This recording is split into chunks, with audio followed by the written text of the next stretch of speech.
질문은 이제 우리가 저층에 살아야 된다. 내가 아파트 얘기를 지난번에 했더니 안 좋습니다. 그래서 탁 잘라서 질문을 못 드렸는데 과연 몇 층까지가 아파트라고 다 나쁘다라고 하는 건지 꼭 도심에 있다고 생각하지 말고 이제 강원도 같은 경우는 약간만 외곽이라도 산을 끼고 있고 바다가 또 있기 때문에 그런 조건에서 몇 층까지가 좋고 왜 올라가면은 구체적으로 뭐 때문에 나쁘다 다시 한 번만 좀. 뭐 일반적으로는 뭐 3층, 4층, 5층 뭐 이렇게 지열이 올라온다고는 하지만 그래도 가장 바닥이 1층이 가장 좋고요. 근데 이제 이거예요. 아파트라고 하는 그 문화 자체가 전원의 시골 문화와는 좀 다르죠. 문만 열고 나가면 밭이 보이고 잔디밭이 보이고 그런 곳과는 구조가 시스템이 좀 다릅니다. 사람은요 굉장히 별거 아닌 것 같은데 습관, 별거 아닌 것 같은데 그 어떤 패턴에 굉장히 많이 익숙해져요. 패턴에. 그러니까 이렇게 살다가 이렇게 살면 굉장히 답답하지만 시간이 지나면 또 적응이 됩니다. 그걸 이제 어떤 패턴이라든지 리듬이라고 하겠죠. 리듬인데 아파트 생활 자체가 사실은 시멘트 콘크리트 벽이죠. 네. 그 콘크리트 벽이 뭐 10년 지난다고 해서 없어지는 것도 아니고 그 화학 독성 물질이 계속 나오기 때문에 우선 그 독이 좋지 않고요. 그래서 시골에 가서도 뭐 똑같이 콘크리트 집을 짓고 산다면 역시 아파트하고 다를 것은 없다고 생각을 합니다. 시골 가면 그래도 목조 건물이라든지 아니면 흙집이라든지 아니면 뭐 그런 식으로 집을 지어서 사는 게 괜찮은데 아파트의 시멘트 자체가 굉장히 안 좋아요. 사면이 다 시멘트 덩어리거든요. 그러니까 내가 잠을 잔다고 했을 때 그 시멘트 벽 아래 온 앞뒤 옆에 모든 바닥까지 바닥만 시멘트면 다행인데 모든 것이 다 시멘트에서 잠을 잔다. 그런 것은 좀 약간 맞지 않다고 보고 있고요. 과감하게 사실 아닌 것은 아니다 라고 봤을 때 시멘트 집은 좋지 않습니다. 그리고 뭐 구조나 아니면 차라리 흙집이라도 그런 걸 선택하는 것이 훨씬 좋고요. 그뿐만 아니라 아파트의 삶 자체가 나중에 사람에게 굉장히 좋지 않은 것 중에 하나가 또 뭐냐면 그 아파트는 뭔가 이제 그 이렇게 갇혀있는 틀 아니잖아요. 네. 근데 내가 이 습관이니까 모르죠. 근데 이 전원주택은 나만의 어떤 그 공간 속에서 마음 편하게 그리고 좀 더 이렇게 자연과 가깝게 지낼 수 있는 환경을 내가 만들어 나갈 수 있죠. 문만 열고 나가면 그런 자연의 구조 속에서 살 수 있기 때문에 뭐 한두 가지뿐만 아니라 전체적으로 봤을 때 아파트 생활은 암 환자가 암 치료하는 곳은 절대 아니라고 봅니다. 아파트는 정상인도 살면은 병드는 곳이고 정상인도 살면 우울증 걸리는 곳이고 그래서 암 환자는 절대 아파트에 살면 안 된다. 저는 이렇게 생각을 하고 있습니다. 제가 저기 그저 갔어요. 두 가지만 네. 두 가지만 질문하겠습니다. 네. 우리가 홍차를 우리 실어 먹거든요. 네. 그것이 네. 우리 신체에 어떤 영향을 주고 있는지 그것이 좋은 것인지 나쁜 것인지 모르겠고 한 가지 것은 저녁 예배를 드리고 오늘 참새가 방앗간을 그냥 못 지나간다는 식으로 바로 빵 가게 바로 지나가게 되고 가게를 지나가게 되고 그런 빵을 팥이 들어온 빵을 사다가 먹거나 그렇지 않으면 또 떡을 사다가 이렇게 놓고 그러면 집사람도 내가 그걸 좋아하니까 수시로 냉장고에 갖다 놓으면 내가 심심한테 저녁 되면 밤이면 그 얘기를 끝나고 간식하게 네. 간식하면 안 돼요. 네. 어쨌든 차를 먹는 목적이 있겠죠. 차는 어떤 차든지 간에 좋지 않습니다. 예를 들면 이게 틀려요. 차를 먹는 것과 옥수수 차 이제 예를 들면은 어떤 차를 먹는다는 개념은 이제 막 불면서 뜨겁게 먹는 거잖아요. 뜨겁게 먹을 때 이 식도가 다 화상을 입고요. 저는. 근데 만약에 차를 미지근하게 먹으면 솔직히 뭐 분위기도 깨지고 좋지 않죠. 예를 들면 어떤 좋은 것들을 우리가 달여서 먹을 수는 있어요. 한두 가지의 약초를 우리가 캐서 그걸 말렸다가 잘해서 칡차라든지 뭐 이런 좋은 것들을 먹을 수 있는데 첫 번째 차를 먹을 때 카페인을 이제 주의하는 게 가장 중요한 부분 중에 하나고요. 그 다음에 이제 카페인이 없다 할지라도 차를 이제 뭐 뜨겁게 먹는다. 뭐 예를 들면은 뜨겁게 먹는다. 그리고 그것을 먹었을 때의 신경이 망가집니다. 신경이 망가지고 그리고 몸의 그 구조가 깨져버려요. 그래서 제가 커피나 차를 마실 때 이 전두엽이 망가진다고 항상 말씀드린 이유가 이 차 자체가 우리 몸에 좋지는 않고요. 그 다음에 여러분 이건 차라는 개념과는 좀 다릅니다. 만약에 옥수수 수염을 끓여서 먹는다. 이건 차가 아니에요. 네, 차라는 개념과는 이제 틀리고 어떤 특정 부분을 막 농축을 시켜서 먹는 것들의 독성 물질이 우리 몸에 엄청난 해가 됩니다. 예를 들면 어떤 잎차라든지 이런 것들 뭐 좋을 것 같지만 그거를 이렇게 끓여가지고 농축된 액을 먹었을 때 우리 몸에 해가 되는 경우가 훨씬 더 많기 때문에 웬만하면 뭐 드시지 않는 것이 홍차나 뭐 이런 차들 아예 안 먹는 것이 좋고요. 그 다음에 이제 좋은 차라 할지라도 정말 필요한 거 몇 가지 외에는 안 먹는 게 낫습니다. 그리고 빵은 안 드셔야 되거든요. 간식입니다. 인삼을 쪄가지고 말려가지고 홍삼을 만들어가지고 가루를 내가지고 그걸로 술을 만들어서 뭐 예를 들면 그것도 몸이 필요할 때 내 면역이 떨어질 거나 몸이 너무 약한데 그때 이제 인삼을 좀 먹고 싶다 하면 그 인삼을 뭐 가루를 가지고 꿀에 타서 좀씩 마시는 거라든지 뭐 이런 것들은 뭐 괜찮은데 뭐 그것도 어쨌든 몸이 필요할 때 잘 생각을 하면서 드시는 게 좋습니다. 뭐 좋다고 해서 이것저것 막 먹게 되면 우리 몸이 더 혼란을 겪게 되는 경우가 많고요. 첫 번째 뭐가 보약이라고 그랬죠? 밥이 보약이다 해서 밥을 잘 먹을 수 있는 게 최고의 보약이고요. 그 이외의 것들은 뭐 보조적으로 어느 정도의 도움이 될 수 있지는 모르지만 근본적으로 밥의 식사가 잘 안 되면 전혀 큰 도움이 되지는 않습니다. 그래서 밥을 잘 먹는 것이 첫 번째고요. 이 보조 것들을 많이 먹게 되면 식욕이 떨어지게 돼 있어요. 그리고 우리 몸은 절대적으로 어떠한 성분이 들어왔을 때 그거를 해결하기 위해서 에너지가 필요하고 소화액이 많이 사용이 됩니다. 근데 필요 이상으로 다른 것들이 많이 섭취하게 되면 마치 아이들이 밥 먹고 난 다음에 사탕 먹고 중간에 간식하면 밥맛이 있을까 없을까요? 없는 것처럼 우리는 억지로 먹을 수는 있겠지만 어른이니까 억지로 먹을 수 있겠지만 몸이 과연 그것을 다 소화하고 흡수할 수 있을까? 이런 부분을 좀 먼저 몸에게 물어볼 필요가 있다고 생각합니다. 암에 먹어도 되는 차 추천한다면 어떤 거? 물론 뜨겁게는 안 먹을 거예요. 암에 먹어도 차, 프로폴리스 차. 밑에 있죠? 프로폴리스. 근데 왜 밥을 왜 칙차는 어떤가요? 칙차. 칙차도 괜찮은데 칙차 성질 자체가 좀 몸을 차갑게 해줄 수 있어요. 그래서 차마다 좀 다른데 칙차보다 칡을 끓였다가 이제 물을 약간 미지근하게 해서 한 물을 마시는 거죠. 네, 그런 차들은 일정 기간 한 며칠씩 일주일 정도, 한 열흘 정도. 저희 옥수수나 이런 물이 안 좋은 곳에선 차라는 개념보다 그냥 끓여서 먹는다 이렇게 보시면 됩니다. 옥수수라든지 그다음 옥수수 수염이라든지 보리 같은 거는 끓여서 먹으면 뭐 좋아요. 실제로 물이 안 좋은 지역이나 수돗물을 먹는 것보다는 100배, 1000배 좋고요. 끓여서. 네.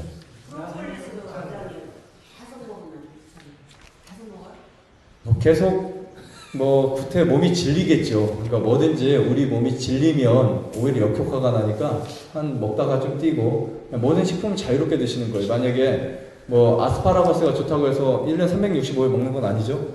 네, 그런 식으로 꼭 뭐 먹어야 된다 안 먹어야 된다 이런 개념보다는 그냥 본인이 맞춰서 드시면 됩니다.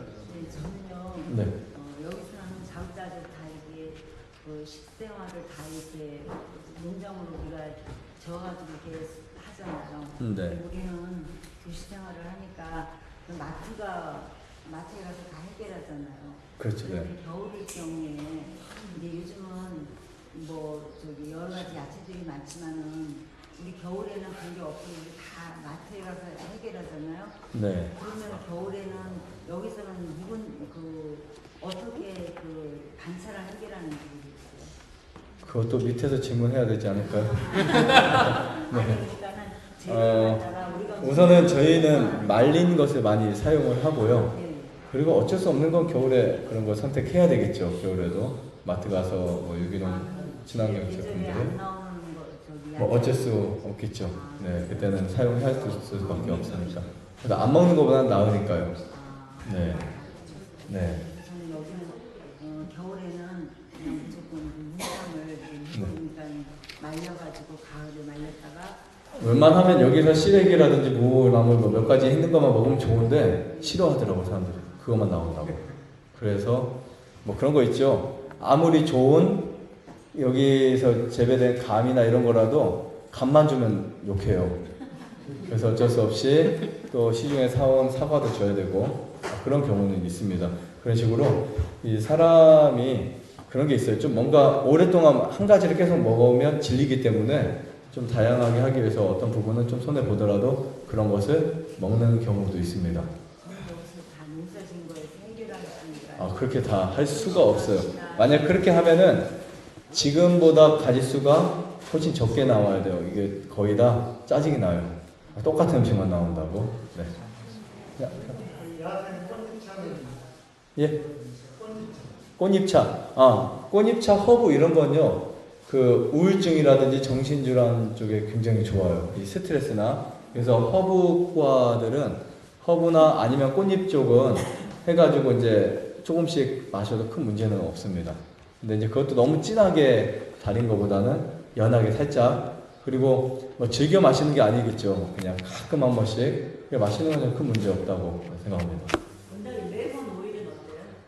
맛있는 거 레몬 이렇게 풀어가지고. 레몬 오일 죄송합니다. 안 써봤습니다. 네. 아까 제가 말씀드렸죠. 다음에 자극적인 식품은 같이 한번 강의할게요.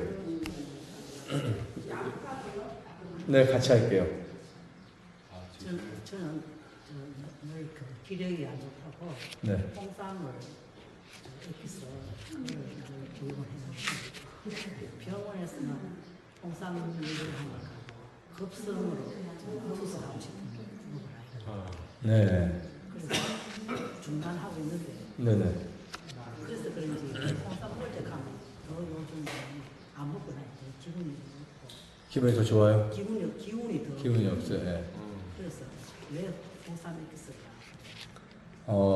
제가 그 엑기스라고 하는 단어 자체는 사실 좋은 단어는 아니에요. 엑기스. 자, 엑기스라고 하는 것은 어떤 물질을 이렇게 쭉 뺀 거죠. 그렇죠? 쭉 추출하거나 뺀 건데 어떤 성분을 빼기 위해서 한 것이냐 아니면 그 과농축을 시킨 건 이 차이가 굉장히 큽니다. 성분을 하나 빼기 위해서 한 부분도 사실은 그렇게 막 100% 좋다고 할 수 없는데 뭔가 이렇게 고농축을 시킨 것은 어떤 신장에 무리가 갈 수 있어요. 엑기스는 무리가 갈 수 있고요. 그다음 당연히 뭐 기력은 좀 있겠죠. 우리가 고기 먹어도 힘이 나는 것처럼 뭔가 그런 엑기스 농축된 것들을 먹으면 피에 힘을 주니까 될 수 있는데 아까 말씀하신 것처럼 극도로 몸이 안 좋아질 수도 있어요. 잘못 먹으면. 그래서 한약이라든지 엑기스 이런 것들은 주의하시는 것이 훨씬 좋고 신장에 무리를 줄 수 있습니다. 굉장히 빠르게. 그리고 단백질이 모자라는데 네. 육류 생선 다 섭취를 안 하고 하는데 네. 그 단맛이 너무 없어가지고 네. 청소 네.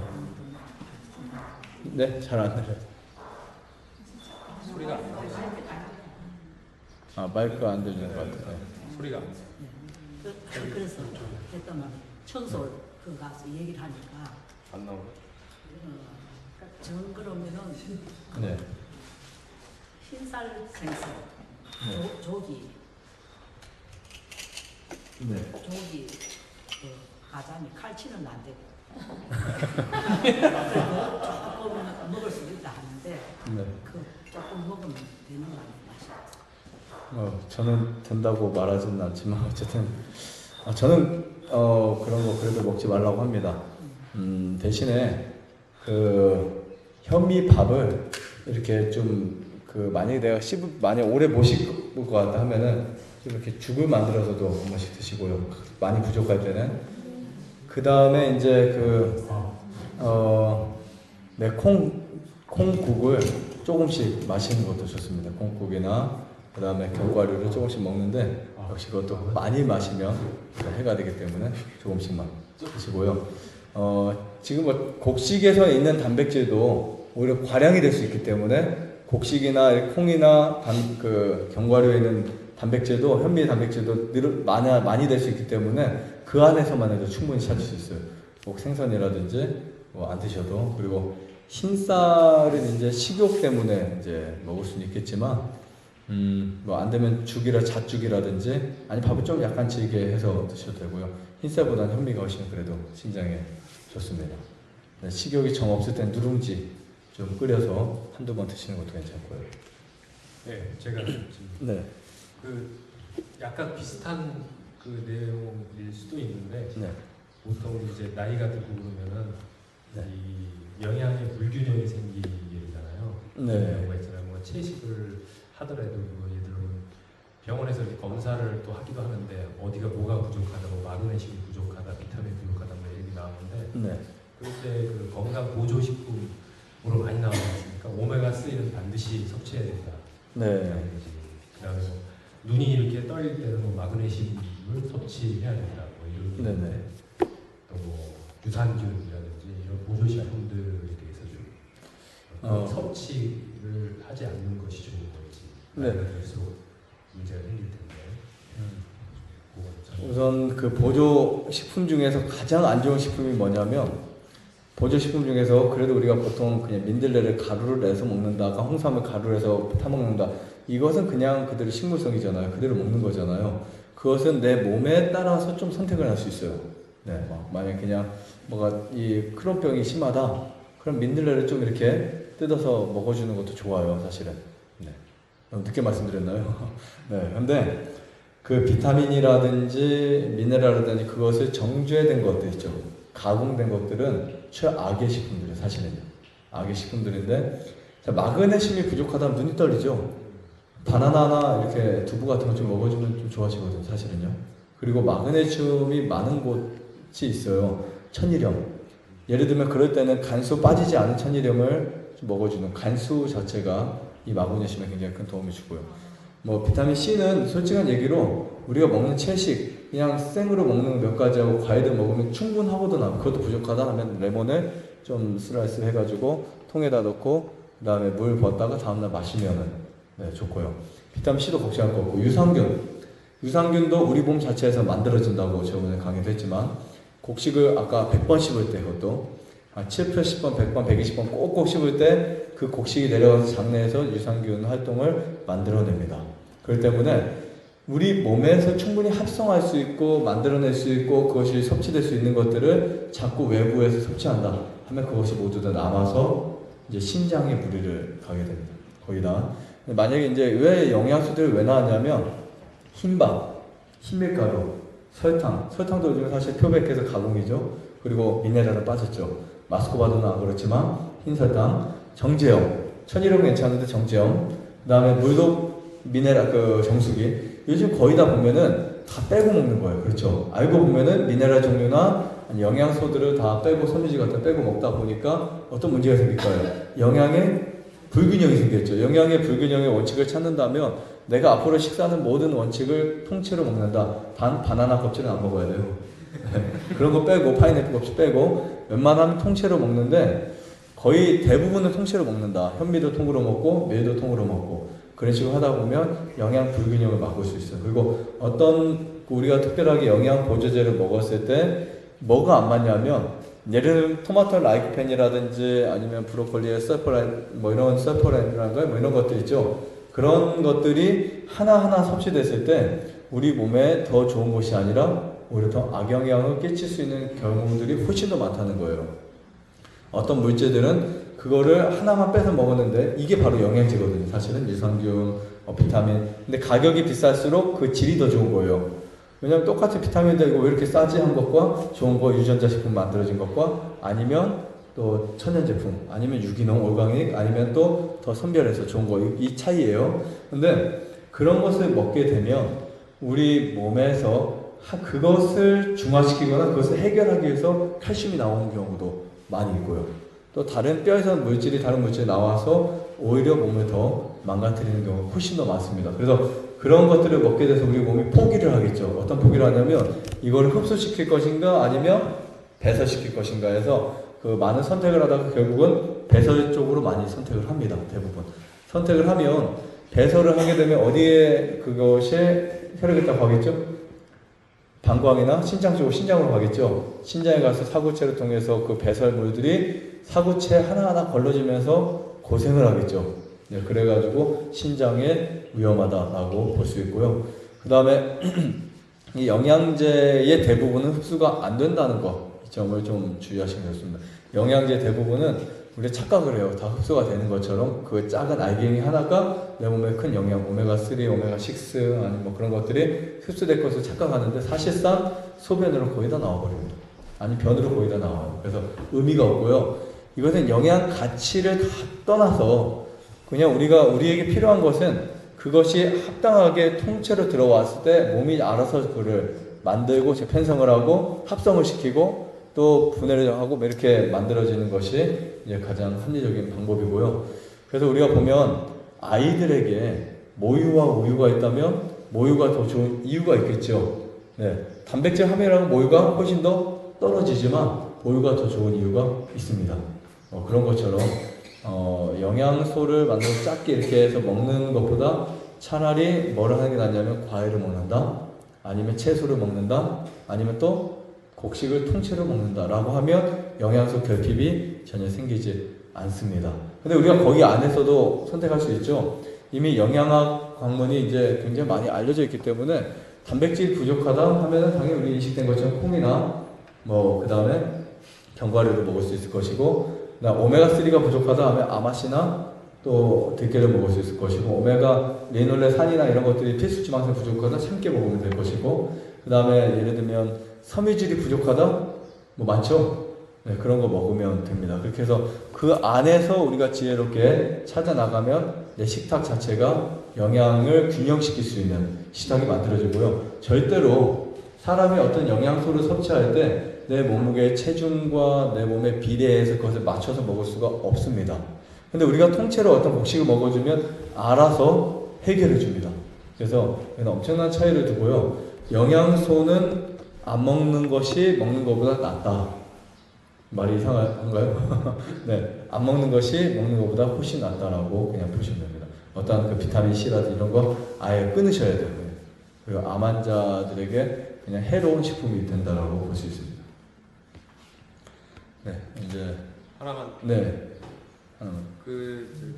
볶음국식. 네, 볶음국식이요. 네, 그게 그냥 그 식사 대용으로 네. 뭐 예를 들어서 뭐 한 달, 뭐 두 달 이렇게 그것만으로 네. 아침, 점심, 저녁을 먹어도 그 영양 불균형이나 그런 문제가 없이 식사 대용으로 그것이 충분한 건지, 아니면 그냥 어떤 일이 생겼을 때 뭐 여행을 간다든지 네. 단기간에 이렇게 먹는 쪽으로 생각을 해야 되는 건지, 볶음국식 그 먹는. 네, 아주 좋은 질문이신데요. 저는 볶음국식을 2년을 먹어봤어요. 2년을. 2년. 그때 이제 생야채도 안 먹어봤었고 소금은 많이 먹고 했는데 괜찮더라고요. 볶음국식 자체가 사실 어떻게 보면 형태가 다른 것뿐이지 곡식을 구워서 먹는 거가 이렇게 하는 거거든요.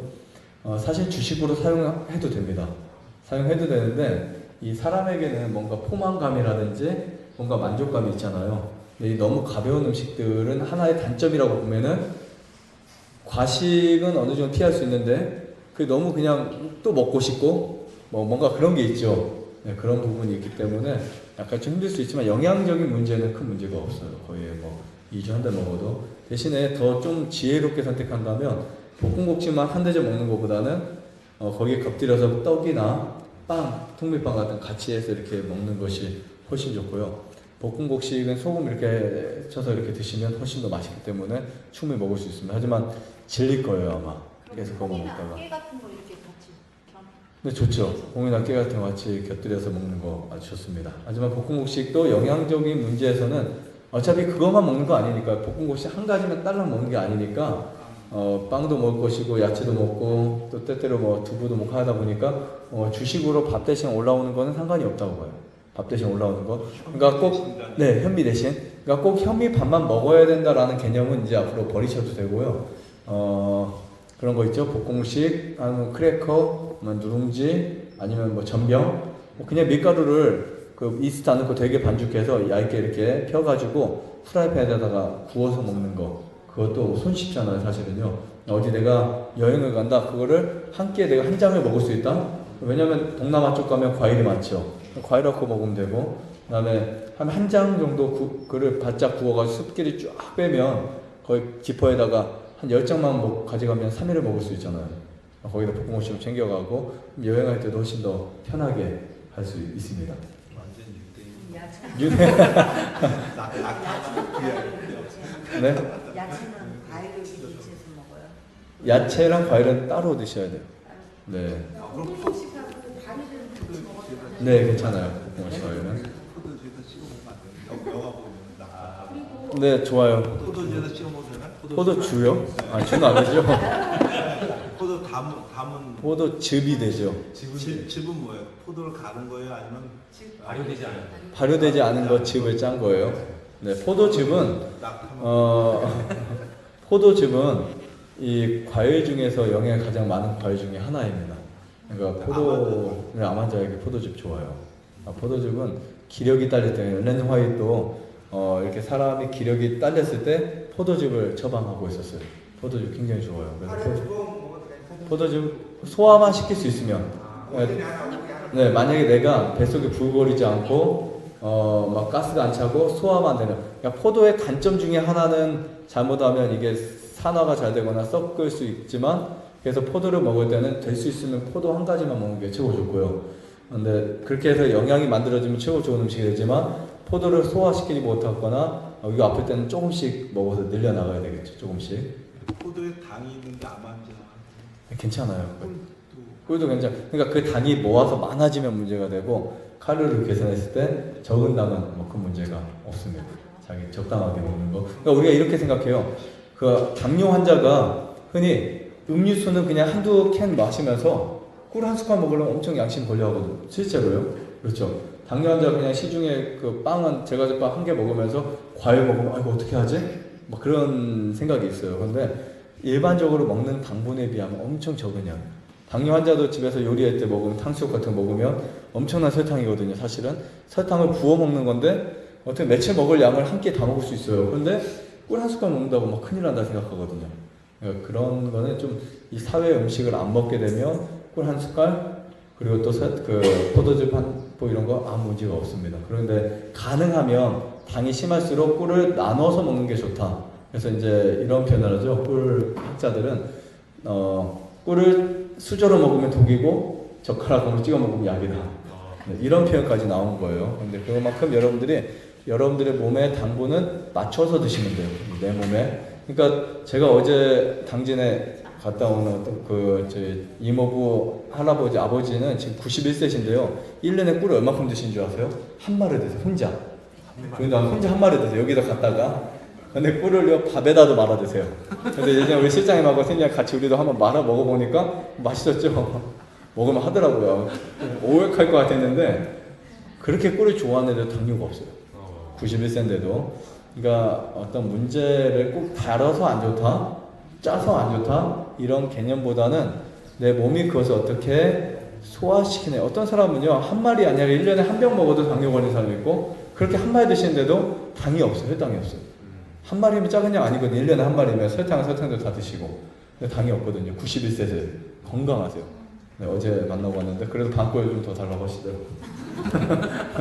네. 이제 간단하게 두 분만 하고 마칠게요. 저희가 강황가루를 먹고 있었거든요. 아 저희는 강황 여기서 취급을 안 해요. 강황을 네. 네. 그 자극적이고 약간 향신료는 제가 잘 먹지 않는 편입니다. 네. 웬만한 대체령 환자들이 보면 네. 그 혈관을 청소하기 위해서는 그 정밀 오메가3 지방산을 추천을 많이 하잖아요. 네. 웬만하게 혈관을 청소할 수 있는 유일한 오일은 오메가3 지방산이다. 뭐 이렇게 단정짓는 어휘도 나오는데 네. 굉장히 뭐 어떻게 혈관 청소에서 가장 좋은 게 이제 휘탄산이나 피아산, 씨앗산 이런 것들이에요. 씨앗산 같은 거 타익에서도 나오고 현미에서도 나오고. 자, 그런데 혈관 청소에서 가장 좋은 게 이제 뭐냐면 사실은 혈관을 그렇다고 막 수세미로 청소할 수 있는 것도 아니고 그렇죠? 뭔가 할 수는 없잖아요. 때문에 많은 산소가 들어갈 수 있도록 해주는 거죠. 운동을 하는 게 가장 좋습니다.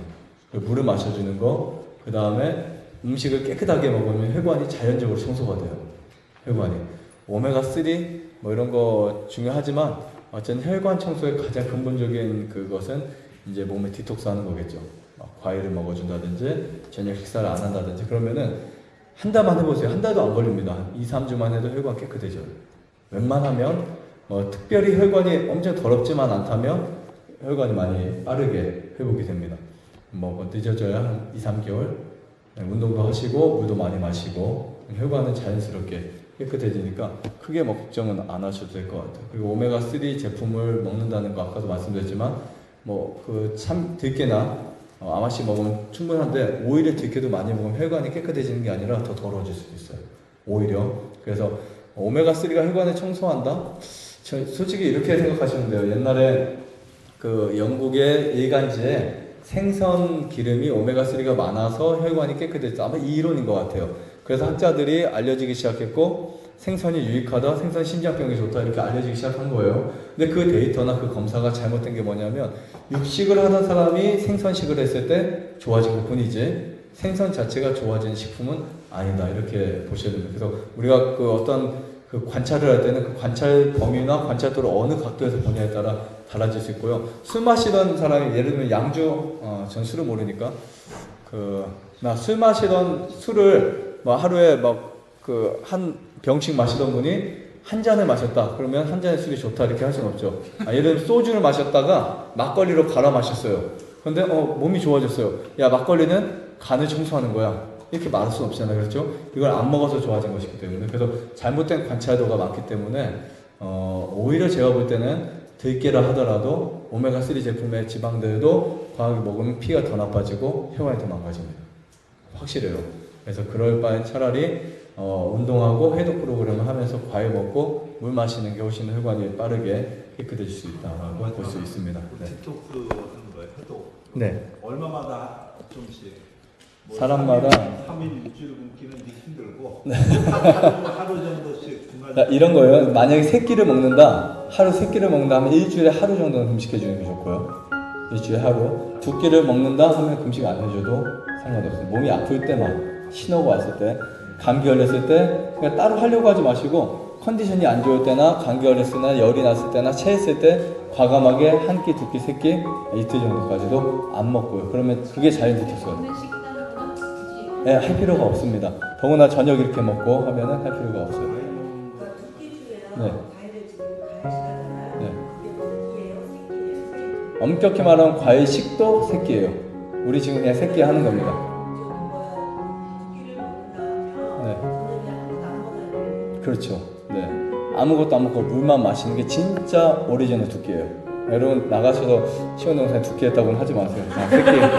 그래도 세 끼는 하신 거예요. 여기 세 끼 식사 드린 거예요. 네. 네. 네.